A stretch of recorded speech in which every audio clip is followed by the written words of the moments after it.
Friends எல்லோரும் எப்படி இருக்கிறீங்க? நாங்கள் ஊருக்கு வந்தாச்சு. நேற்றுக்கு வேலைக்கிழமை காலையில் 4 மணிக்கு வீட்டிலேருந்து கிளம்பி மதியம் ஒரு 2 மணிக்கு வீட்டுக்கு வந்து சேர்ந்துட்டோம். சரியா வந்து தான் நாங்கள் மதியமாக சாப்பிட்டோம்.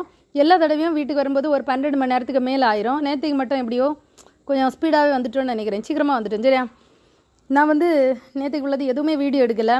நான் நிறைய தடவை என்ன செய்வேன்னா வீடியோஸ் எடுத்து போட்டுகிட்டே இருப்பேன். வியூஸே போகாத. அதனால் நான் இனிமேல் எதுக்கு வீடியோ போடணும், வீடியோவே போட வேண்டாம் அப்படின்னு நான் நினைப்பேன். சரியா அப்படி தான் நேற்றுக்கு நினச்சேன். நான் அதனால் எதுவுமே எடுக்கலை.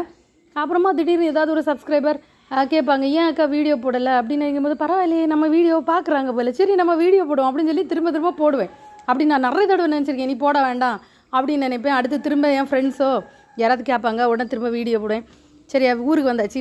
வேலையை மீன் வாங்குறது தான். காலையில் வாக்கிங் போனேன். அங்கே பார்த்தீங்கன்னா நிறைய பேர் வாக்கிங் வராங்க, சின்னவங்க பெரியவங்க.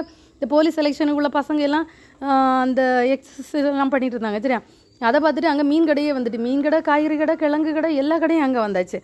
சரி நம்மளாம் டெய்லி மீன் சாப்பிடியா ஆளா, அதனால் மீன் வாங்குவோமே அப்படின்னு சொல்லிட்டு 200 ரூபாய்க்கு பாறை மீன் ஃப்ரெஷ்ஷாக இருந்து. சரியா அப்புறமா இதில் என்ன மீன் எல்லாம் இருக்குது தெரியுமா? வங்கடை மீன், சூரை மீன், கொளியமரல், அப்புறமா சாலை மீனெல்லாம் இருந்து.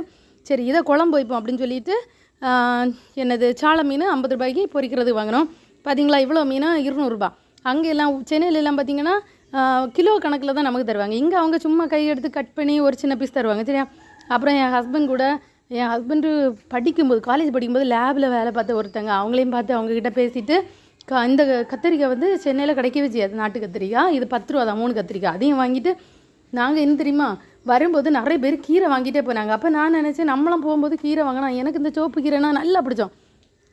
சென்னையில் உள்ள கீரையை சாப்பிட்டு கீரைக்குள்ள ஆசையே போயிட்டு, அது வேறு இந்த கீரை என்ன நல்லா பிடிச்சோம். இப்படி வாங்கலான்னு நினச்சிட்டு வரும்போது நாங்கள் வந்தது லேட்டு, எல்லாம் விற்று தீர்ந்துட்டு. சரியா இது ஒரு அழகான கோலம். எனக்கு சென்னை போன பிறகு இங்கே தான் ரசிக்கிறதுக்கு நல்லா பிடிக்கும். சரியா எல்லாம் நல்லா ரசிச்சுட்டு வீட்டுக்கு வந்து சேர்ந்து காலையிலே மீன் குழம்பெல்லாம் வச்சு சாப்பிட்டு, கடலை குழம்பு வச்ச பிறகு கூட இட்லிக்கு மீன் குழம்பு வச்சு தான் சாப்பிட்டோம் எல்லோரும். ஓகே வீடியோ பிடிச்சா லைக் பண்ணுங்கள், சப்ஸ்கிரைப் பண்ணுங்கள். இன்னும் நிறைய வீடியோஸ் போடுங்க. சரியா பாய்.